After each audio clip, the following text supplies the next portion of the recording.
Iniciamos essa coletânea de vídeos para discutir as temáticas de sexualidade, gênero e educação. Nessa primeira parte, eu pretendo refletir um pouco sobre alguns conceitos que me parecem fundamentais para refletir sobre a prática pedagógica, sobre as várias formas que a escola e, consequentemente, os sujeitos que compõem essa escola produzem nas suas práticas pedagógicas. Muitas dessas práticas acabam gerando violência e desigualdades. Uma das desigualdades muito presentes é a homofobia, outra, o sexismo e também a misoginia. E a partir dessas questões, refletir um pouco como é que essas questões poderiam ser pensadas na escola e, consequentemente, isso fazer parte tanto da formação continuada quanto também de momentos de educação inicial. Por isso, a minha fala vai muito nesta linha, ou seja, das práticas que eu venho desenvolvendo tanto na formação docente quanto nos projetos, especialmente de projetos de extensão, visando refletir isso com educadores e educadoras.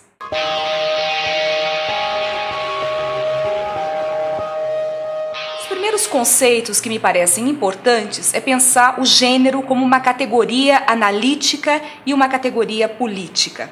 Pensando o gênero não nos primeiros aspectos relacionados ao aspecto biológico, ou seja, o gênero ele surge especialmente dos movimentos sociais, mais especificamente do movimento feminista, em que se pretendia dar maior visibilidade e poderes, legitimidade, especialmente a questão dos direitos das mulheres. Na década de 70, especialmente na década de 80, o gênero acaba se constituindo como uma categoria analítica e que passa então a fazer parte das universidades, das discussões e especialmente hoje é uma ferramenta importantíssima para pensarmos nas desigualdades no momento em que há a constituição, que é um processo contínuo, em relação à masculinidade e feminilidade, ou seja, das masculinidades e das feminilidades.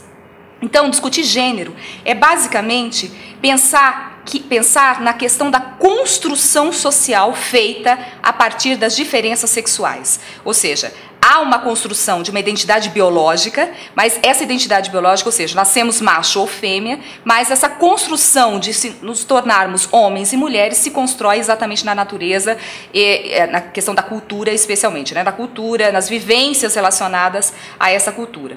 Um conceito que me parece importante é o conceito da professora Guacira Lopes Louro, que ela diz o seguinte: o gênero, então, refere-se ao modo como as chamadas diferenças sexuais são representadas ou valorizadas. Refere-se àquilo que se diz ou se pensa sobre tais diferenças, no âmbito de uma dada sociedade, num determinado grupo, em determinado contexto. Portanto, pensar o gênero é pensar exatamente nessas construções sociais com as quais dão sentido aos corpos que são, então, os corpos de homens e de mulheres. Ou seja, como é que se constrói socialmente esta possibilidade de ser homem e de ser mulher.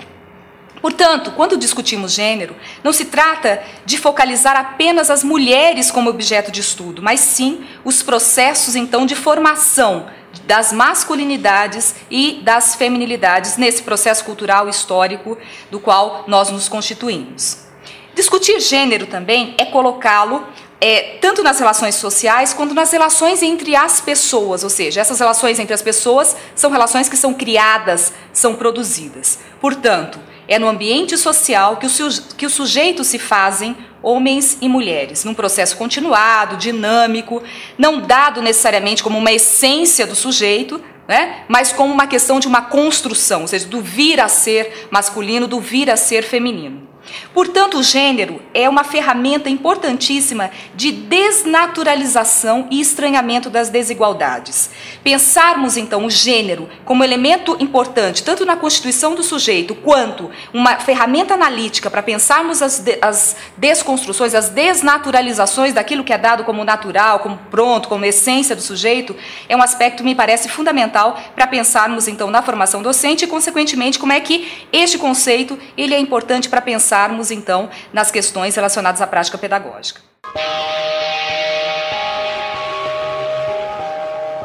Relacionado ao gênero, um outro conceito que também vale destacar é o conceito de identidade ou de identidades. O professor Tomás Tadeu da Silva trabalha um conceito que me parece fundamental nessa nossa discussão, que ele diz que identidade não é essência. Acho que esse é um aspecto importante para pensarmos em relação ao gênero, porque há alguns discursos, por exemplo, que dizem que, não, está na essência do homem trair, está na essência do homem ser agressivo, por exemplo, está na essência da mulher ser mais submissa. Esse é um discurso que comumente ouvimos, mas que é um conceito que precisa ser problematizado, porque traz um conceito de identidade como algo pronto, estanque e acabado. Nesta discussão dos estudos culturais, a identidade, então, ela não é um dado, né? Ela é, sim, algo que não é fixo, que não é permanente, nem tampouco é homogênea, definitiva. Esse é um conceito importante porque algumas correntes teóricas pensam a identidade como algo fixo e que acabado. Ou seja, até determinado período da vida você vai se constituindo identitariamente, e depois de um tempo o que acontece? Há um período de sedimentação dessa identidade. Nesse processo do qual eu me refiro teoricamente, a identidade é um processo que vai se constituindo no decorrer da vida. Portanto, ela é uma construção.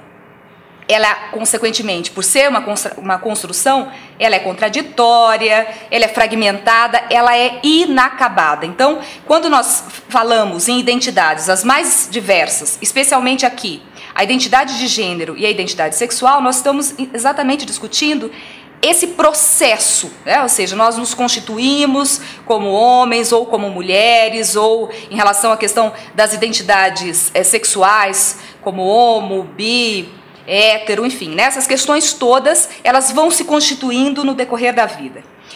As identidades, elas estão estritamente ligadas a estruturas discursivas e narrativas, consequentemente, a sistemas de representações.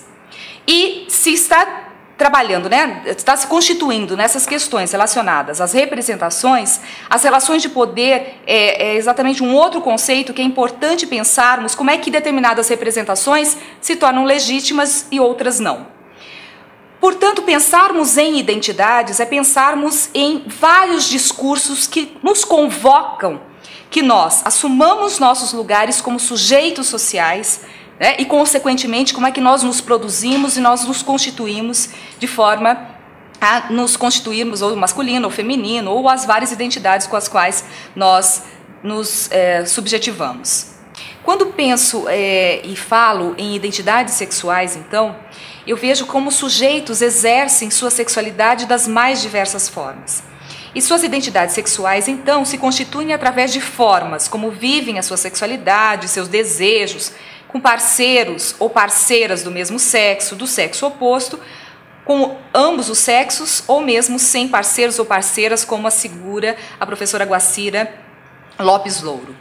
E pensando, então, na questão da identidade de gênero, por outro lado, então esses sujeitos que têm várias identidades sexuais, enfim, né, que vai se constituindo no decorrer da vida, por outro lado, esses sujeitos também se identificam, se constituem ou como masculino ou como feminino. E aí, então, nós pensaríamos na construção das identidades de gênero. Pensando, então, nessa construção dessas identidades, nesta perspectiva pós-estruturalista, podemos pensar, então, a linguagem como um elemento importante de locus de produção de sentido, ou seja, a partir da enunciação, da forma como a linguagem vai sendo pronunciada, vai sendo enunciada, produzindo práticas discursivas, a partir daí se constrói, então, as possibilidades da construção de realidades, a construção dos próprios sujeitos. Essa linguagem, ela produz representações e essas representações ganham legitimidade a partir de relações de poder. Por relações de poder, utilizo o conceito do filósofo Michel Foucault, que analisa o poder não na perspectiva de posse, ou seja, alguém tem esse poder como a posse e outro não tem. Na perspectiva Foucaultiana, o poder está em todas as partes, o poder vem de baixo, portanto ele se constitui em redes. E em vez de posse, ele significa relação.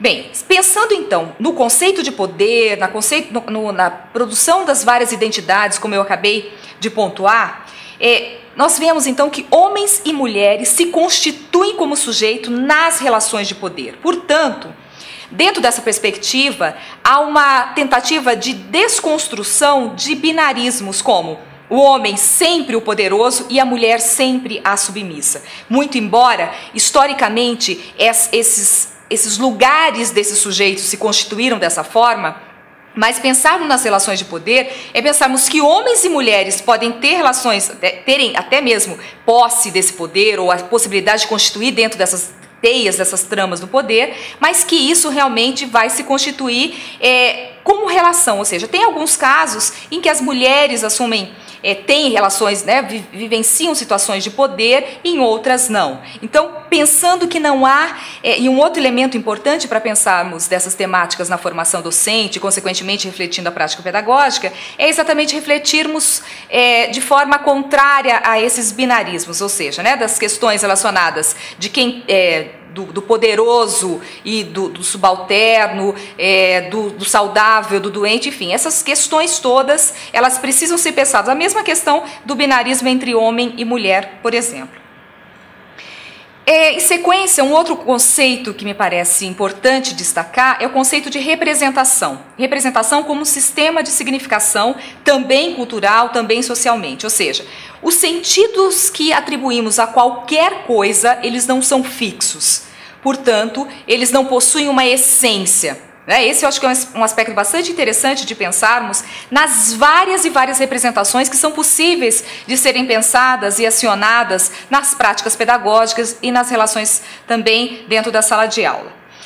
Esse conceito de representação nos faz pensar, por exemplo, na representação de beleza.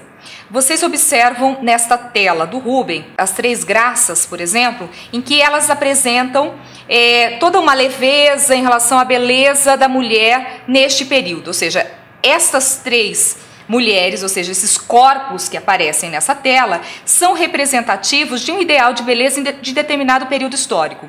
Hoje, as imagens, certamente, de ideal de beleza seriam outras, né? De mulheres muito mais esguias ou mulheres muito mais musculosas. Portanto, observarmos esse conceito de representação não como algo fixo, mas como um processo de construção social em que, contrariamente à ideia de uma representação psicológica ou individualizada, eu consigo pensar neste conceito como um conceito de construção social. E essa construção social ela é importante de ser pensada, por quê? Por que algumas representações ganham legitimidade em detrimento de outras? Não é? Exatamente por conta das próprias relações de poder que dão sustentação e possibilidade que algumas representações acabam sendo idealizadas ou legitimadas como a ideal. Eu estou falando de representação aqui de beleza, mas nós poderíamos falar, por exemplo, de representação de ideal de masculinidade, de feminilidade, representação de infância, de adolescência, né, a representação do amor romântico, enfim, as várias e várias representações que são sentidos em que são atribuídos socialmente a determinadas coisas, como eu citei aqui.